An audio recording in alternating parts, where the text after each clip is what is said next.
बच्चे नहीं थे और सत्ता में जो बैठे हैं उनकी औलाद नहीं है, उन्हें नहीं मालूम औलाद का दर्द क्या होता है। तो जिसको अपनी औलाद का दर्द नहीं मालूम वो इन चीज़ों के बारे में सोच भी नहीं सकता।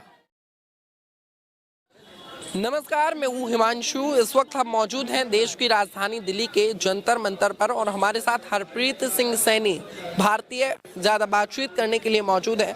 हम लोग देश में और देश की राजधानी में और व्यवस्थाओं में, राजनीति में चल रही तमाम बातों पर इनसे आज हम चर्चा करने के लिए जुड़े हैं। सर, सबसे पहले आपका स्वागत है। जी, बहुत बहुत शुक्रिया आपका। बातचीत शुरुआत होगी क्योंकि आज़ादी के 75 साल देश ने पूरे कर लिए हैं। आज़ादी के 75 साल और इस 75 साल के बाद राजस्थान में इंद्र मेघवाल के साथ जो घटना हुई है, किस तरीके से आप देखते हैं? देखिए, ये बड़ी ही हृदय विदारक घटना है, बहुत ही दुखद घटना है।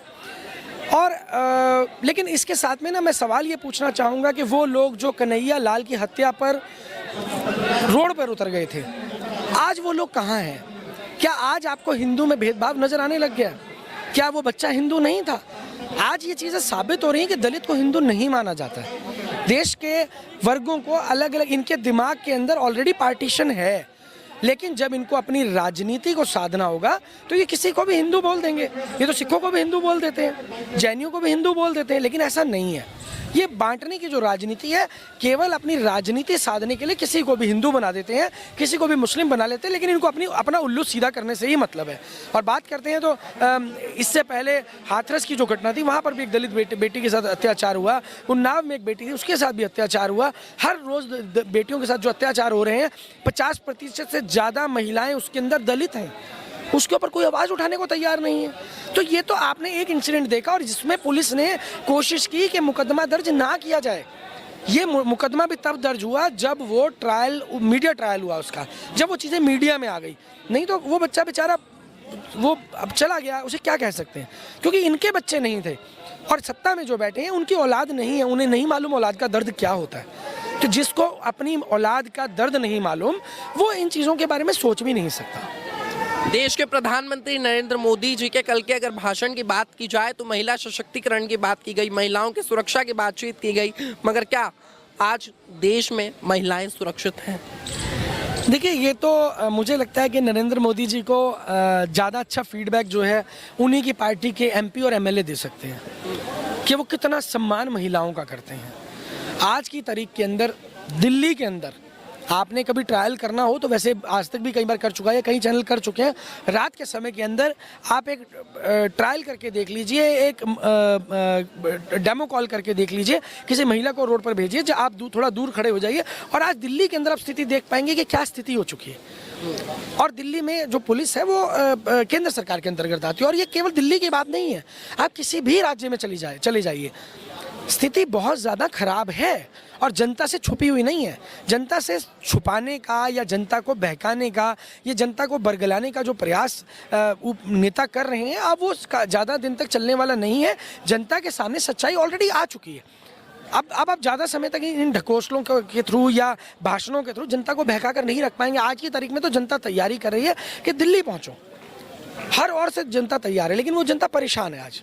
श्रीकांत त्यागी, जिसने एक महिला के साथ बर्बरता की, गालियां दी, धक्का मारा, आखिर उस शख्स के लिए आप क्या कहना चाहेंगे? देखिए, हम ये चाहते हैं कि जो भी कानून है, कानून किसी के लिए भी हो, वो सबके लिए बराबर होना चाहिए। कानून अपना काम करे, कोई दिक्कत नहीं है, लेकिन एक टारगेट करके आप कभी भी किसी भी वर्ग के ऊपर अटैक नहीं कर सकते हैं। किसान आंदोलन की आप बात करते हैं, जब पथराव किया गया वहाँ पर खालिस्तानी बोला गया, हम ये कह रहे हैं कि आपको कोई भी काम करना है तो आप कानून को अपना काम करने दीजिए, आप अपना और पराया नहीं कर सकते हैं। दूसरा, आप किसी को जातिगत आधार पर टिप्पणी करके, किसी भी व्यक्ति को जातिगत आधार पर आप टिप्पणी करके कि वो त्यागी थे, क्योंकि त्यागी समाज ऐसा नहीं है। मैं बहुत सारे लोगों के साथ काम करता हूँ, मैं बहुत सारे ब्राह्मणों के साथ काम करता हूँ, मैं बहुत सारे दलित साथियों के साथ काम करता हूँ, बहुत सारे सिख भाइयों के साथ काम करता हूँ, ऐसे तो नहीं है। समाज को टारगेट कहीं ना कहीं नहीं किया जाना चाहिए, समाज एक व्यक्ति को सजा दी जानी। देखिए, कोई व्यक्ति अगर गलत है तो कानून को उसका काम निष्पक्ष रूप से करने दिया जाए, लेकिन एक वर्ग को टारगेट नहीं होना चाहिए। बातचीत कहीं ना कहीं इस पर भी कि टैक्स जो होता है, जो जीएसटी होता है, उसको खाने पीने की चीजों पर भी लगा दिया गया है। एक आटा भी अगर आप लेते हैं तो उस पर भी जीएसटी गरीब से गरीब आदमी को देना पड़ता है। देखिए, निष्पक्ष रूप से अगर मैं बात करूं तो आज देश के जो गरीब वर्ग है उसको कहीं ना कहीं मदद की ज़रूरत है, मदद की अपेक्षा वो कर रहा है। आज की तारीख के अंदर देश में हर दूसरा व्यक्ति कर्ज में डूब रहा है, चाहे वो प्राइवेट कर्ज है, चाहे वो बैंक का कर्ज है, और वो उतारने की स्थिति में नहीं है क्योंकि उसकी जो आय है, आय के साधन कम हो गए हैं। अब आय के साधन अगर कम हो जाएंगे तो वो व्यक्ति कर्ज कहाँ से देगा।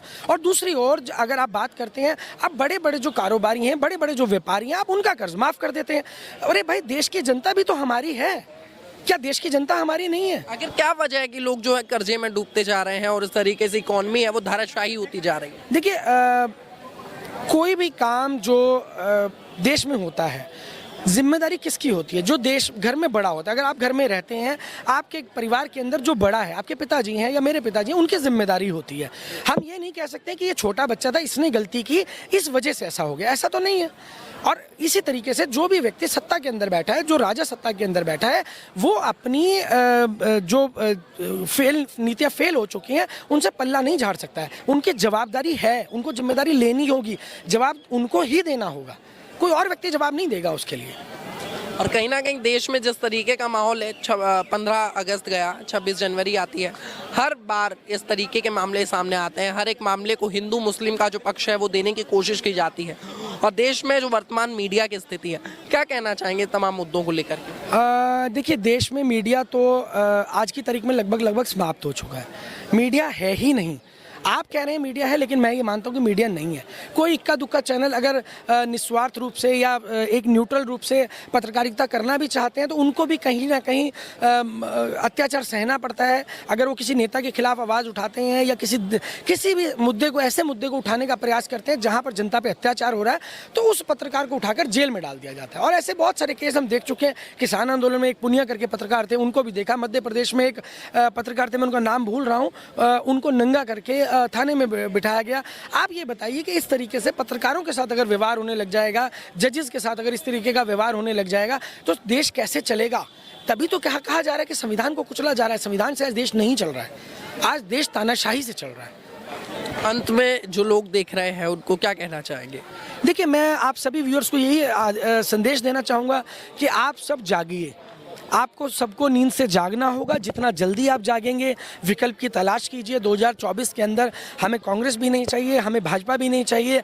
हमें वो लोग चाहिए जो हमारा रिप्रेजेंटेशन कर सकें, हमारी बात को पटल पर रख सकें, हमारे दुखों को, हमारी तकलीफ़ों को, हमारे दर्द को, हमारी गरीबी को, हमारी बेरोजगारी को अपना समझ के हमारे लिए काम कर सकें, हर चीज़ की व्यवस्था कर सकें।